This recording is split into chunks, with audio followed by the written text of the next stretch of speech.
इसके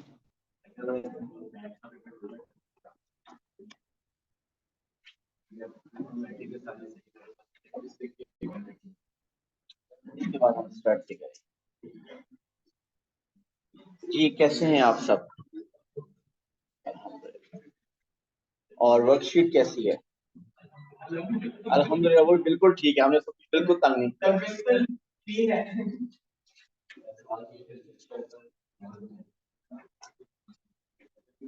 जी बताइए, जिन लोगों ने अटेम्प्ट किए हैं प्रॉब्लम्स बोले, क्वेश्चन नंबर बोले।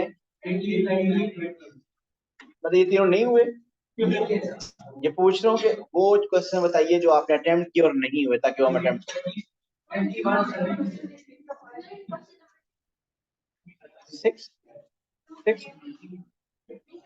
6 मैंने दिया तो नहीं था। अच्छा आपने स्टार्ट से स्टार्ट किया। जी मैं एक मिनट वर्कशीट ओपन कर लूं, प्लीज बोलेंगे नहीं।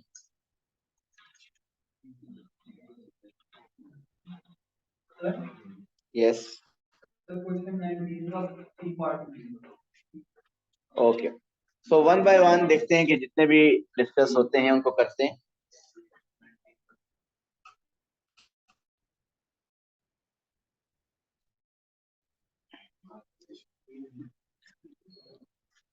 ओके जी, लास्ट टाइम मैंने क्वेश्चन 7 टू आई थिंक 15 दिए थे और वो हमने अटेम्प्ट किए थे, और फिर उसके बाद मैंने नेक्स्ट 5 क्वेश्चंस किए थे, मीन 16 ऑनवर्ड शायद 17 ऑनवर्ड्स। देखिए प्लीज साथ साथ आप प्रैक्टिस करते रहें। जब आप साथ साथ प्रैक्टिस नहीं करेंगे, आज अगर आपको क्वेश्चन 1 टू 10 कहा गया सपोज, तो नेक्स्ट डे उसी के प्रॉब्लम डिस्कस होंगे। नेक्स्ट डे अगर 11 टू 20 कहा गया तो उन्हीं के प्रॉब्लम डिस्कस होंगे। अगर आप पीछे चल रहे हैं 1 टू 10 के प्रैक्टिस करेंगे तो शायद फिर आपके प्रॉब्लम इस तरीके से यहाँ पे क्वेरीज डिस्कस नहीं हो सकेंगे। ओके सबसे पहले हम करते हैं question 16।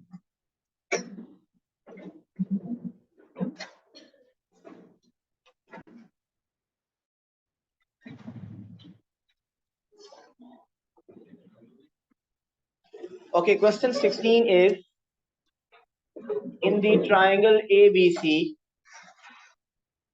In this triangle ABC, आप देखें जो साइड्स गिवन हैं they are 3x, 3x plus 1 and x plus 1. और पार्ट 1 में कहते हैं form an equation in x and show that it reduces to x square minus 4x is equal to 0.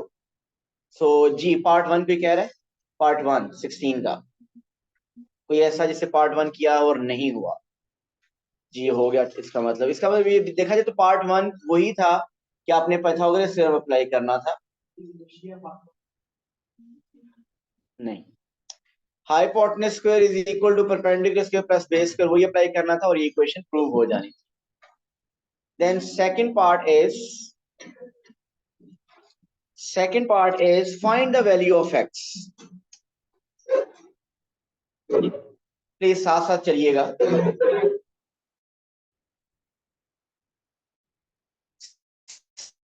Second part में x कैसे में एक equation है और मुझे बता सकते हैं कि वो उस इक्वेशन को क्या कहते हैं, लीनियर है या क्वाड्रेटिक है?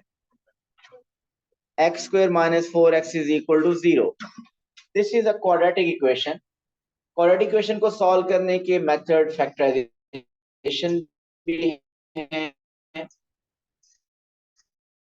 क्वाड्रेटिक फॉर्मूला भी है, स्क्वायर भी है, ये हम कर चुके हैं, मुझसे मैसेज करके लेक्चर्स लिए हैं। और अगर बाकी सबको ये आते हैं तो इट्स ओके, लेकिन नहीं आते तो प्लीज आप इसके लेक्चर्स पूछ सकते हैं मुझसे। लेकिन ये क्वाड्रेटिक इक्वेशन, इसको क्वाड्रेटिक फॉर्मूला से नहीं करना चाहिए। करेंगे तो बिल्कुल ठीक होगा, गलत नहीं होगा। लेकिन ये फैक्टराइजेशन से शानूर बहुत आसानी से हो रहा है। कैसे फैक्टराइजेशन से कैसे आसानी से हो रहा है कि x कॉमन आ रहा है, x is common, so if x is common it is x into x minus 4 is equal to 0. ये फैक्टराइजेशन होगी, x into x minus 4 is equal to 0. Next step क्या होगा? How will you solve this further? Yes, आप two numbers का product अगर zero हो, इसका मतलब क्या होता है कि इधर दिस इज जीरो, इधर फर्स्ट इज जीरो, और उन दोनों नंबर में से कोई एक जीरो होता है। जब आप नॉर्मली ये स्टेटमेंट आप लिखते आ रहे हैं, x minus one into x plus three is equal to zero, अगर लिखा हो तो आप क्या लिखते हैं, इधर x minus one is equal to zero और x plus three is equal to zero. So उन दोनों इक्वेशन को आप नॉर्मली सॉल्व कर लेते हैं। सो यहाँ पे कुछ ऐसा ही सिनेरियो है, आपके पास आ गया है x into x minus four is equal to zero. So it means इधर x is equal to zero और x minus four is equal to zero. उधर से आंसर आ गया x जीरो का और इधर से आंसर आ गया x equal to फोर। जी बताइए, उसने कहा था find the value of x, not the values. हमारे टू आंसर्स आ रहे हैं, कौन सा इसमें से रिजेक्ट होगा? क्यों? क्योंकि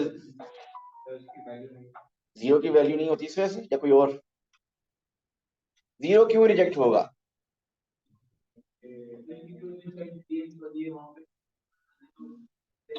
yes, this is the logic. ये नहीं कि x जीरो की कोई वैल्यू नहीं होती। रीजन ये है कि अगर x को हम जीरो ले लें, अगर इस साइड पे अगर हम x जीरो ले लें तो इसका मतलब ये length A B three x है, थ्री मल्टीप्लाई बाय जीरो क्या बन जाएगी? जीरो। इसका मतलब एक साइड की लेंथ ए बी जीरो हो जाएगी। अगर उसकी लेंथ जीरो होगी, इसका मतलब ट्रायंगल ही खत्म हो जाएगी। सो इस वजह से यहाँ x जीरो नहीं हो सकता। So what is the value of x? The value of x is four. So value of x तो फोर आ गई। एक्चुअली आप में से जो लोग पूछ रहे हैं क्वेश्चन 16, वो ये थर्ड पार्ट पूछ रहे हैं जो अब आगे आ रहा है।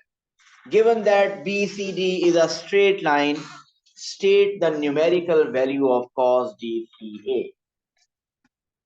ओके, इससे पहले कि मैं थर्ड पार्ट करूं, मुझे हिशाम बताइए what is the length AB?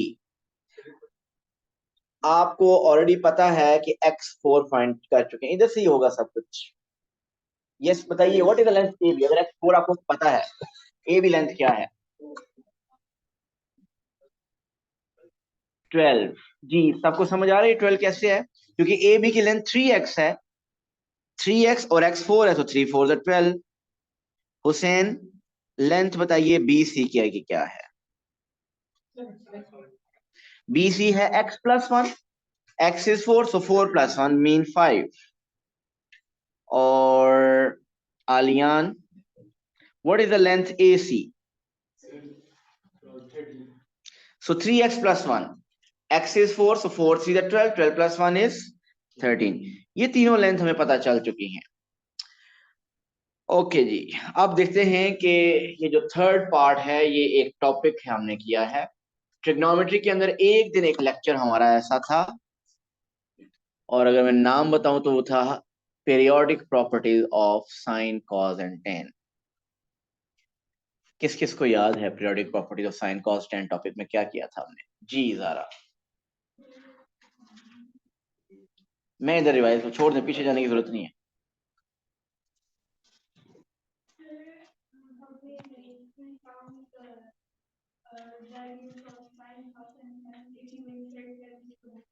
Yes, देखिए साइन कॉस और टेन की पीरियोडिक प्रॉपर्टीज में सिर्फ साइन और कॉस के भी फिलहाल डिस्कस करता हूँ।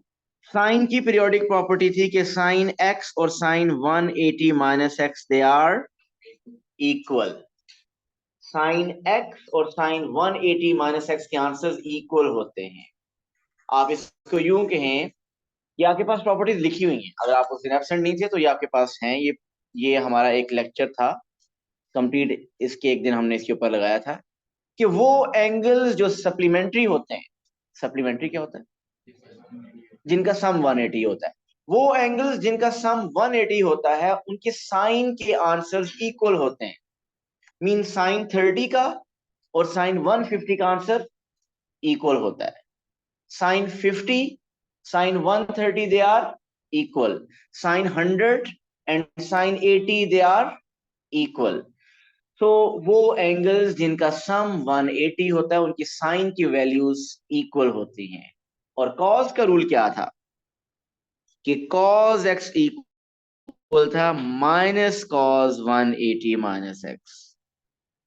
कॉज में हमने ये किया था कि कॉज में भी ऐसे ही है कि कॉज सप्लीमेंट्री एंगल्स का कॉज इक्वल होता है बट साइन डिफरेंट होते हैं। मीन अगर आपको मैं बताऊं कि कॉज 30, अगर आपको बताया जाए कि कॉज 30 0.8 है, सो कॉज 150 क्या होगा, -0.8। सो साइन में एग्जैक्टली वैल्यूज इक्वल होती हैं, लेकिन कॉज में दे आर डिफरेंट। मैं आज की क्लास के बाद वो लेक्चर ग्रुप में दोबारा उसका लिंक भेज दूंगा, ये कंप्लीट लेक्चर सुनिएगा, मैं सिर्फ उसको रिव्यू कर रहा हूँ।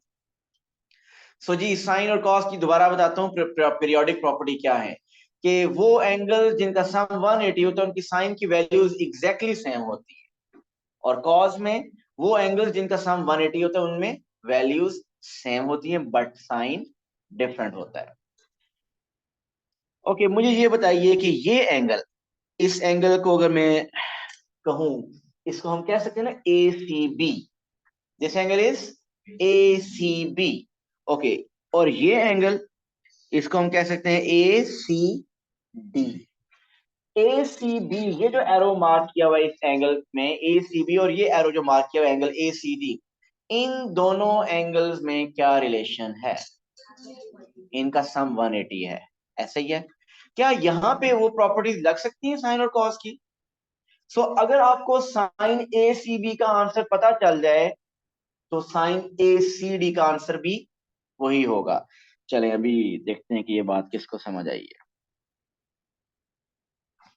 मैं क्वेश्चन लिखने लगा, आपने इसका आंसर बताना है। What is part 1, what's the answer for sine A C B? जिसको पता चल जाए जस्ट रेज योर हैंड कि what's the answer. No calculator required, कहीं पे कैलकुलेटर यूज होता ही नहीं है, सिर्फ और सिर्फ ये ऊपर वाला पार्ट यूज होगा। घर तो नहीं भूल गए? आंसर नहीं बताना, जस्ट पता मुझे बता दे कि आपको पता चल चुका है। कुछ भी सॉल्व नहीं करना, देखना और आंसर बताना है। साइन ए सी बी,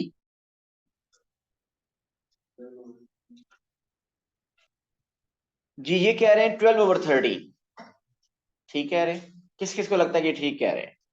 12/30, हाफिज साहब को लगता है कि ठीक कह रहे हैं, और बिल्कुल ठीक बता रहे हैं।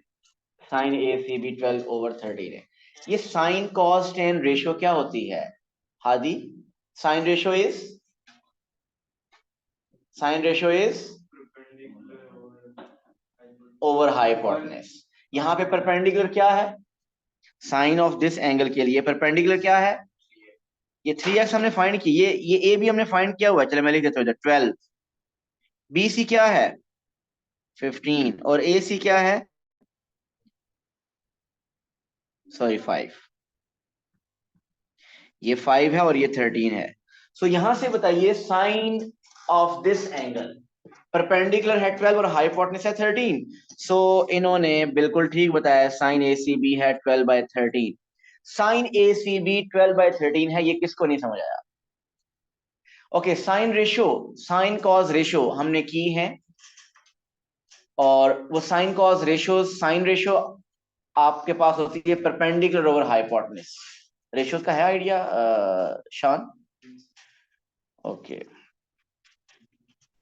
मैं आज लेक्चर सुनूंगा, वो आप सेंड करूंगा, वो आपको सुनने पड़ेंगे, क्योंकि जो कुछ चीजें हो चुकी हैं इसी लेक्चर में हुई है, इसी नवंबर में हमने की है। संभाल के रखी हुई है ना उसने। सो साइन रेशियो होता है परपेंडिकुलर और हाइपोटेन्यूज। इस ट्राइंगल के अंदर परपेंडिकुलर कौन सा है? एंगल के ऑपोजिट जो होता है परपेंडिकुलर है, so perpendicular is 12 and hypotenuse is 13। So sine A C B is 12/13। अगर हादी को कहा जाता है angle A C B find करें, तो हादी साइन इनवर्स लेते, लेकिन अभी क्या साइन एंगल फाइंड करना था हमें? नो, हमें sine of angle A C B का आंसर चाहिए था। सो वो आंसर आ गया 12/13। So sine A C B का आंसर है 12/13। अब मैं पूछने लगा हूं, अगेन कोई कैलकुलेटर वगैरह यूज नहीं होगा, अब हमें आंसर चाहिए साइन ए सी डी का आंसर, और वो ये है ए सी डी, ये वाला एंगल है। साइन ए सी डी का आंसर चाहिए। Wait wait wait wait, Hussain बताइए, बोले, आप कुछ कह रहे थे। जी 12/13 किस किस का आंसर है? Good, it's also 12/13। और रीजन क्या है, थोड़ी देर पहले बताइए कि वो एंगल्स जो सप्लीमेंट्री होते हैं, वो एंगल्स जिनका सम 180 होता है, इन दोनों एंगल का सम क्या है? 180, स्ट्रेट लाइन है। सो वो एंगल्स जिनका सम 180 होता है, उनकी साइन की वैल्यूज इक्वल होती हैं। तो साइन ऑफ दिस वैल्यू, अगर ये साइन ऑफ दिस एंगल अगर 12/13 है, तो साइन ऑफ ये एंगल भी क्या होगा? 12/13। Okay, what is now next is, ये लेक्चर अगर आपको ये बातें नहीं समझ आ रही तो प्लीज मैं एक लिंक भेजूंगा, वो लेक्चर जरूर सुनिएगा। ओके, अब आपने बताना है कॉस ए सी बी का answer. Wait please, cos A C B बताना नहीं, आंसर सब सोच के रखें, मैं आप में से किसी से पूछता हूं। कॉस ए सी बी, आपका नाम क्या है? उमैर। उमैर बताइए। उमैर कह रहे हैं 5/13। कौन कौन कह रहा है 5/13? ओके गुड, कॉस होता है base over hypotenuse. So base है 5 और वो है हाइपोटेनस 13। सो अगर ये उमैर ने बता दिया तो अब हमें बताएंगे कॉस ए सी डी का आंसर। इनको जगह, इतना बोर लेक्चर नहीं है यार।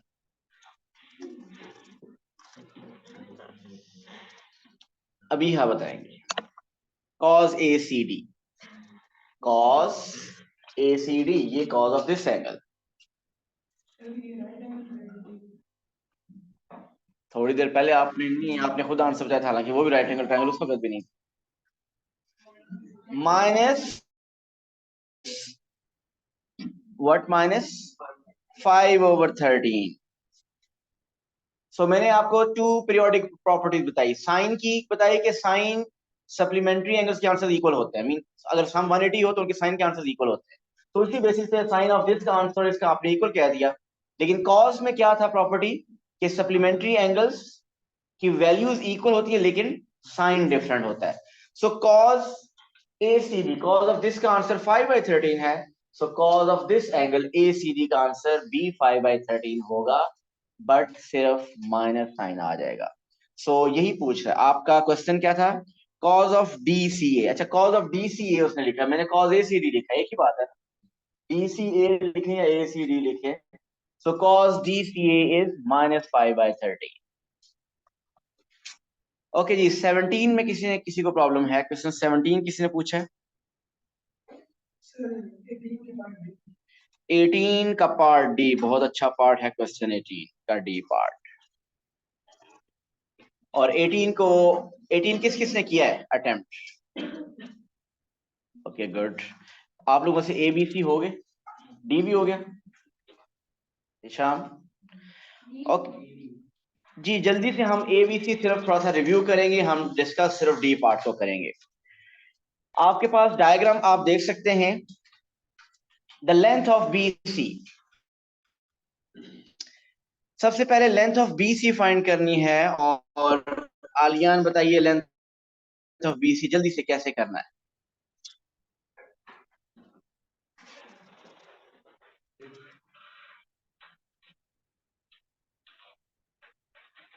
किए अटेम्प्ट या अभी अभी सोचने लगे हो?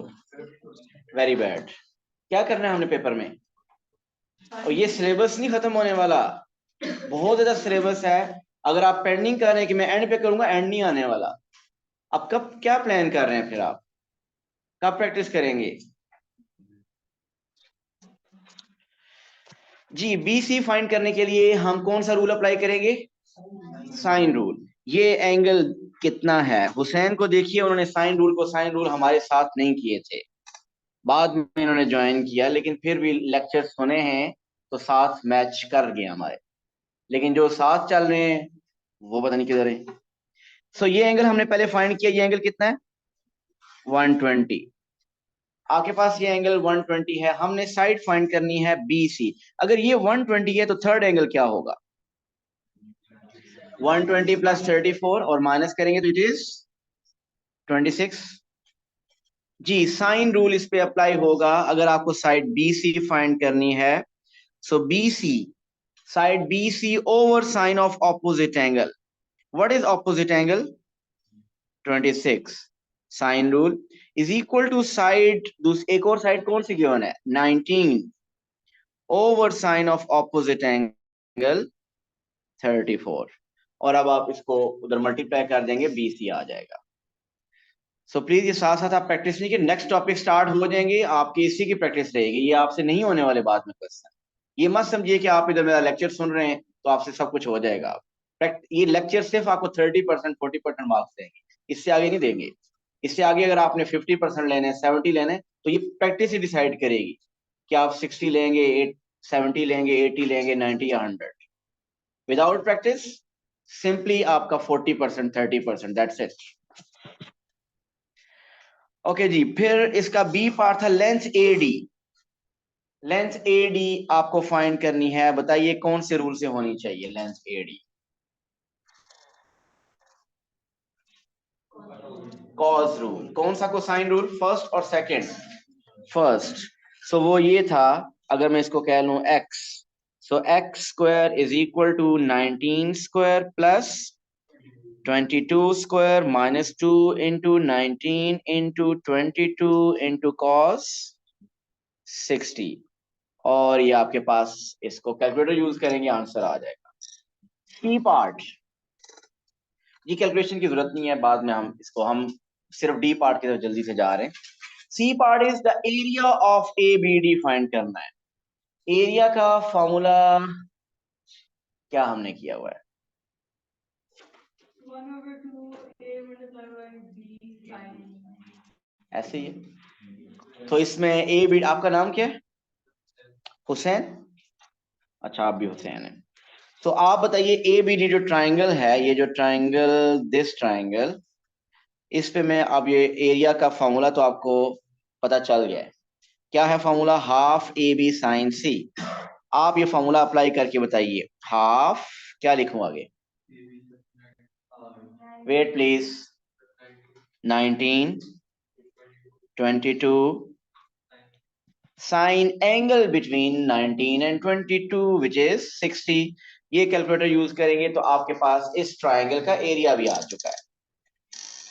ओके जी, लास्ट पार्ट है क्वेश्चन, लास्ट पार्ट के बारे में पूछा जा रहा है। ये शॉर्टेस्ट डिस्टेंस क्या होता है? Perpendicular distance. देखिए, अगर आप, ये एक पॉइंट हो, सपोज ये ए बी हो, आप अगर खड़े हो यहाँ पे, you are the point P, please इसको समझिएगा, हम फिर डी पार्ट की तरफ आएंगे। अगर मैं आपसे कहूं कि इस पॉइंट पी का ए बी से शॉर्टेस्ट डिस्टेंस फाइंड करें, या सपोज मैं कहूं कि आप पॉइंट पी पे खड़े हैं और ए बी तक आपने पहुंचना है, और मैं कहूं कि आपने शॉर्टेस्ट डिस्टेंस ट्रेवल करना है, तो क्या आप ये डिस्टेंस ट्रेवल करेंगे? Number one. Number two, number three, number four. कौन सा पाथ यूज करेंगे out of these? Number three. जो नंबर थ्री पाथ है वो सबसे शॉर्टेस्ट है। और जो शॉर्टेस्ट डिस्टेंस होगा, आप मुझे बता सकते हैं कि ये जो पाथ है, ये उस ए बी के साथ एंगल यहाँ क्या बन रहा है? 90 डिग्री। सो शॉर्टेस्ट डिस्टेंस हमेशा क्या होगा? Perpendicular distance. अगर आपको कहते हैं ना पी से ए बी तक शॉर्टेस्ट डिस्टेंस फाइंड करें, तो आप एक, इसका मतलब आपको परपेंडिकुलर डिस्टेंस फाइंड करना है। ठीक हो गया। अब मैं ये क्वेश्चन की तरफ आता हूँ। Question is find the shortest distance from B to A D.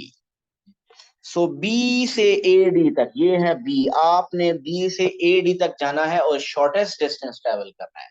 So shortest distance क्या होगा? Which is always perpendicular distance. So मैं ड्रॉ करता हूं, देखिएगा, ये बी से स्टार्ट किया, आपको लगता है कि ये शॉर्टेस्ट है? ये शॉर्टेस्ट है? शॉर्टेस्ट एक ऐसा होगा जो, मुझे बताइएगा जहां स्टॉप करना होगा। रोको ना यार, बस काफी हो गया, ये परपेंडिकुलर आ गया है। 90 बन रहा है। चले आप ये देखें, अगर मैं इसको ड्रॉ करके दिखाऊं, आपको लगता नहीं है कि 90 है ये? फिर आपका एंगल और मेरा एंगल डिफरेंट है। ओके, सो चले इनके कहने पे मैं थोड़ा सा और जो है ना नीचे ले आऊं। यहाँ पे ऊपर या लेके जाओ नीचे, थोड़ा सा ऊपर यहाँ पे, ठीक है। चलो, मैं नीचे भी कर दिया मैंने। सो ये परपेंडिकुलर, आप सबसे पहले इस पे मार्क कर दें कि ये परपेंडिकुलर डिस्टेंस है। ये दोनों तरफ एंगल 90 होगा ना, ये दोनों तरफ एंगल 90 होगा। अब ऐसे क्वेश्चन कैसे सॉल्व करते हैं? टू ऑप्शन हैं। एक ऑप्शन तो है, टू नहीं है, टू मेथड्स हैं। अब यहाँ पे देखते हैं कौन सा मेथड अप्लाई होगा। एक ऑफ मेथड ये है कि आप ये जो ट्राइंगल नीचे बन रही है, राइट एंगल ट्राइंगल बन रही है, आपकी कहीं ना कहीं ट्रिग्नोमेट्रिक रेशियोज अप्लाई होनी चाहिए। जिन लोगों ने trigonometric ratio, sine cos ratio पढ़ी है, वो बताइए कि ट्रिग्नोमेट्रिक रेशियोज अप्लाई करने के लिए कोई साइड, ये जो ब्लू कलर वाली लेंथ है ये फाइंड करनी है ना हमने, ये एच, ये हाइट फाइंड करनी है। शॉर्टेस्ट डिस्टेंस मीन इसको आई एक्स कर लेते हैं, ये एक्स फाइंड करना है। मुझे ये बताइए, इस ट्राइंगल के अंदर ये जो राइट एंगल ट्राइंगल है, इसमें एक्स फाइंड करने के लिए क्या हमारे पास एक एंगल और एक साइड होनी चाहिए? क्या है हमारे पास एक एंगल और एक साइड? साइड है 22, एंगल कौन सा है? नहीं, राइट एंगल ट्राइंगल के अलावा एक और एंगल पता होना चाहिए। 30 कहाँ से पता चला? ये 60 का हाफ है, ये कैसे पता चला? देखिए वो 90 है। अगर ये 22 साइड और वो 19 साइड दोनों इक्वल होती, अगर ये 22 और ये 19 इक्वल होती, मीन आइसोसेलेस ट्रायंगल अगर होती, तो वो जो परपेंडिकुलर डिस्टेंस होता है वो एंगल को इक्वली डिवाइड करता है। लेकिन यहाँ इक्वली डिवाइड नहीं करेगा। उसके लिए कंडीशन क्या होती है? ये जो 22 और 19 साइड्स हैं, ये आइसोसेलेस नहीं बना रही है। आइसोसेलेस क्या होती है? जो टू साइड्स इक्वल बनाती हैं। सो इसमें आपको नहीं पता कि ये एंगल 60 हाफ डिवाइड हो रहा है या नहीं हो रहा, बट नहीं हो रहा।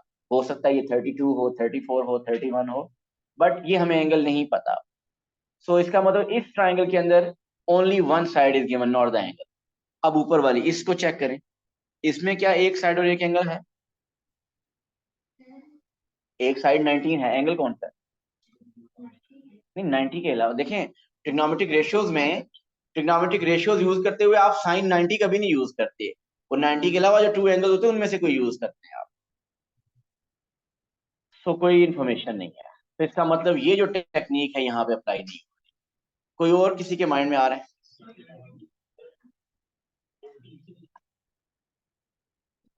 जी, एक ऑप्शन बिल्कुल ठीक अच्छी आई है कि डी ए बी आप फाइंड कर लें। वो कह रहे हैं ये एंगल फाइंड कर लें,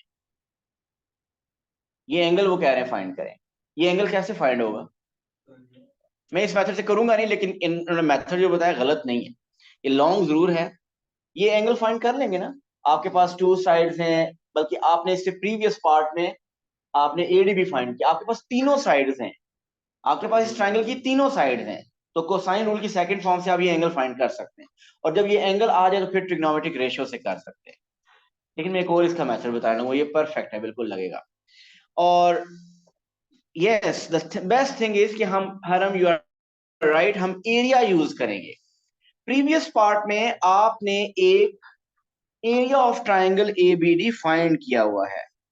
मैं आपको वो ये शो करता हूँ, area of A B D आपने ऑलरेडी फाइंड किया। ए बी डी कौन सी ट्राइंगल है? ये है ट्राइंगल ए बी डी। ये ट्राइंगल ए बी डी है। इस ट्राइंगल का एरिया आपने फाइंड किया हुआ है। मुझे जिन लोगों ने किया हुआ है एरिया बताएंगे क्या था? एरिया था 181। और मुझे ये भी बताइए कि जो लेंथ ए डी आपने बी पार्ट में फाइंड की थी वो क्या थी?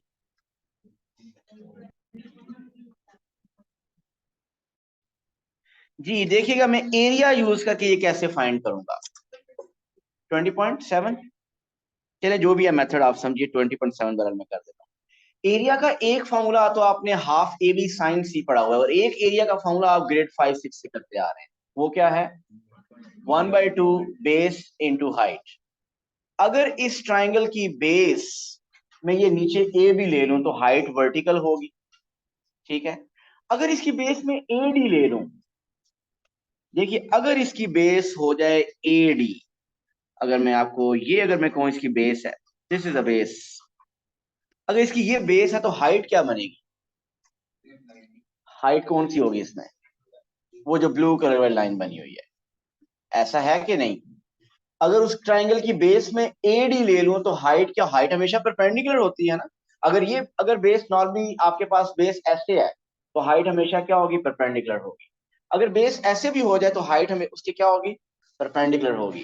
बेस अगर आपके पास ऐसे है तो हाइट उसके परपेंडिकुलर होगी। सो ये जो बेस में अगर ले लूं एडी तो हाइट क्या होगी, जो परपेंडिकुलर लाइन ड्रॉ की हुई है, एक्स। सो मैं फॉर्मूला यूज करने लगा हूं, area is equal to half into base into height।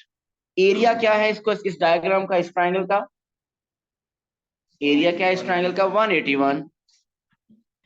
अगर बेस हम ले लें एडी, जो कि आपने फाइंड की हुई है वो भी प्रीवियस पार्ट में 20.7, सो हाइट क्या होगी इसकी जो हम फाइंड करना चाह रहे हैं, एक्स। सो यहां से आपके पास एक्स आ जाएगा, और कैसे आएगा, ये 2 इधर डिवाइड हो रहा है, उधर मल्टीप्लाई हो जाएगा, सो 181 इंटू 2, और 20.7 मल्टीप्लाई हो रहा है, उधर डिवाइड हो जाएगा। सो ये x आ जाएगा, which is basically shortest distance between B to AD। और बेसिकली एक्सप्लेनेशन तो इसकी बहुत सही की, लेकिन जो इन्फॉर्मेशन चाहिए थी, ये 181 एंड 20.7 जो मैंने यूज की, दोनों आपने B और C पार्ट में फाइंड किए हुए थे। सो ये भी एक मेथड है, ये कंपैरेटिवली एक शॉर्ट मेथड है, सिर्फ एक्सप्लेन करने में टाइम ज्यादा लगेगा। एक्चुअली आपका एरिया भी पहले किया हुआ था, बेस पे आपने एडी भी की हुई थी, लेकिन वो जो दूसरा मेथड हुसैन ने बताया है वो लेंथी जरूर है, बट वो भी करेक्ट है। जी नेक्स्ट बताइए, 18 20 का पार्ट कोई, या कि 20 कंप्लीट? 21 का है, 19 का 2, 2 या बी? 19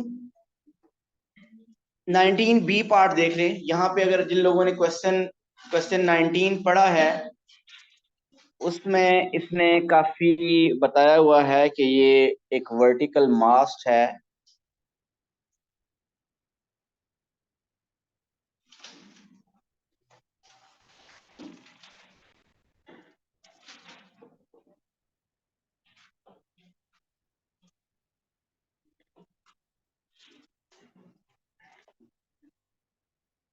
क्वेश्चन पढ़ा हुआ है ना आपने, याद है? जी बिल्कुल, बी उन्होंने कहा है, सी आपने कहा था। चले अभी करते हैं।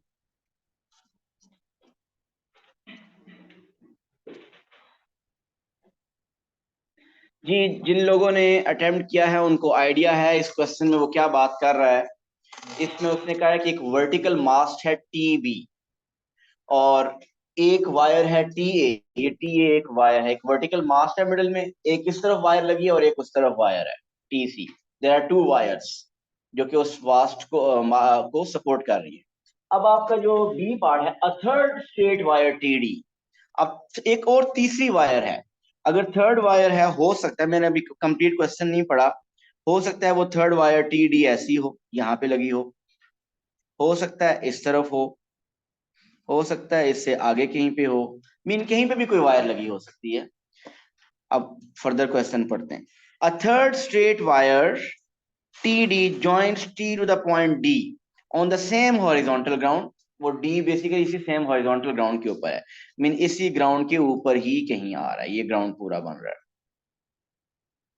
इस तरीके से कि डी टी बी 51 है। तो मैं कहीं एक तरफ ड्रॉ कर देता हूँ जिससे लगे कि थोड़ा सा 51 भी। सो मैं कहता हूँ कि इसे T D mean this is D, और एंगल बताइए उसने क्या कहा, D. Okay, D T B 51, थोड़ा सा लग नहीं रहा 51, में इसको बाय ड्रॉ करता हूँ, लेकिन फिर भी क्वेश्चन गलत नहीं होगा आपने, क्योंकि ये डायग्राम नहीं उसने देखी, उसने आपको जो इन्फॉर्मेशन फाइंड करने के लिए कहा है वो आप कर सकते हैं वैसे भी। अगर मैं कहूँ कि यहाँ पे सपोज इधर है कहीं,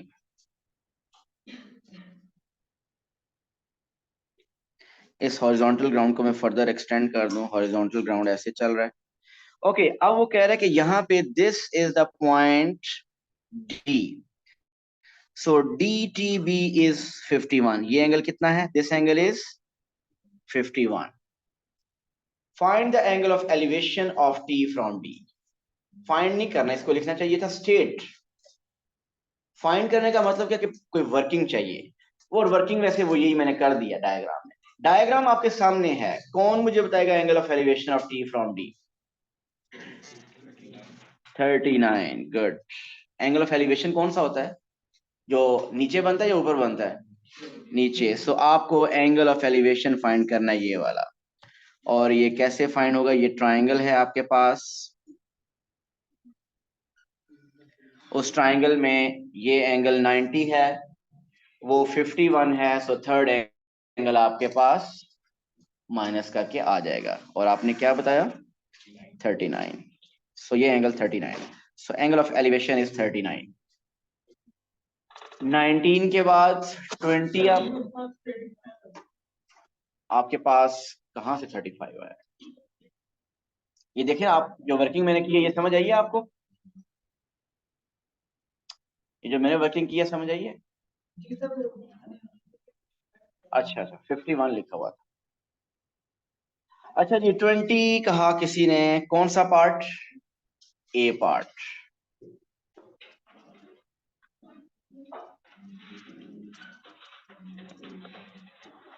क्यों डिस्कनेक्ट हो रहा है?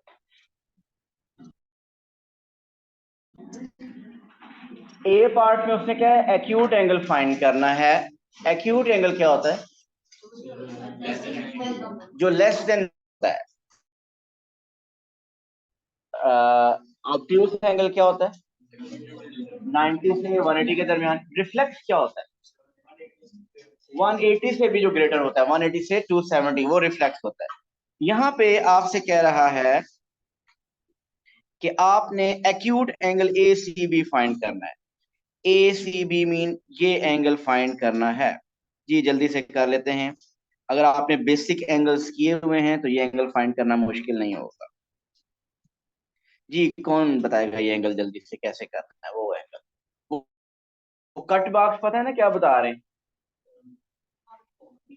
इक्वल। कौन सी ट्राइंगल है ये?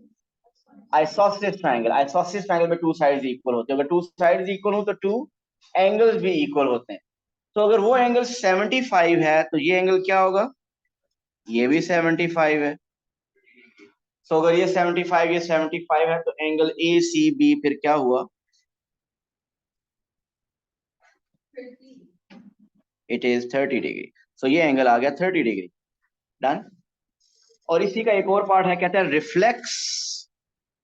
रिफ्लेक्स ये कौन बताएगा? Reflex A C B. Yes, 360 minus 30, 330। Reflex कौन सा होगा? Which is more than. सो वो रिफ्लेक्स ये वाला एंगल है। वो जो पहले मैंने रेड कलर में ड्रॉ किया था वो ए सी बी एंगल है। ये ग्रीन जो ब्लू में किया ये भी ए सी बी है। लेकिन दोनों में डिफरेंस क्या है? वो ए सी बी एक्यूट था, और ये ब्लू कलर में जो है ये रिफ्लेक्स है। सो रिफ्लेक्स एंगल 360 में से 30 माइनस करें 330। क्वेश्चन 21 से लेकर 25 तक, 26 तक आज प्लीज अटेम्प्ट कीजिएगा, कल ये हम डिस्कस करेंगे। 21 to 26। Thank you so much. Allah.